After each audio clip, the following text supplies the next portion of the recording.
To the Sunday Express, a new law will spell the return of hated EU diktats, so the Great British Betrayal. Now, this is a story where Labour has been accused last night of a Great Brexit betrayal that will put Britain back in the grip, allegedly, of Brussels. So basically, a new law is being drawn up by ministers which could put the UK manufacturers in lockstep with the EU on product safety rules.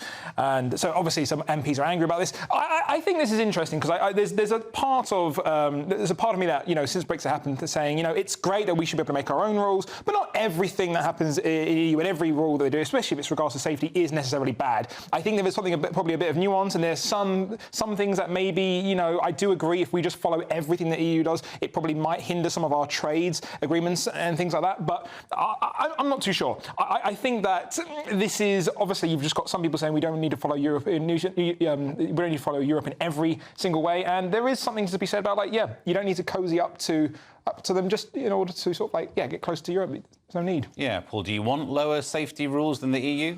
Oh, loaded question, Steve. Beautifully done. I mean, we were having this discussion off air, and you were quite adamant that you hate Labour, but no, you didn't say that at all. Italian. Yeah. Oh, I brought that up. But it is going to become a discussion about more, whether it's realignment or reintegration. Yeah.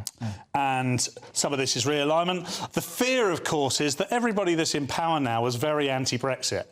So I genuinely feel that Brexit has never really had a chance. It's never really been rolled out by people who believe in it.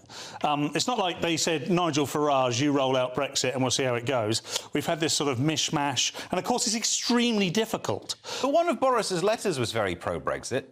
Yeah, one of his letters was very pro-Brexit. Yeah. Yes, you're absolutely right, Steve. That completely undermines my whole argument. But his other letter very much backs up your argument. Well, exactly. Yeah, well, this is my point exactly. Really, he decided to wait to see who Cameron was going to go with. Was it Brexit or anti-Brexit? And he just went the opposite way. So even the bloke that won didn't believe in it. And Adam makes a really good point about policies. We're already well aligned, but I think we could stand on our own 2 feet. Just because the policies are there within the EU, it doesn't mean that we wouldn't do it our own way and be equally as fair. Like the ECHR. That if we left the ECHR, most people believe we'd instantly become Nazis. That wouldn't happen at all.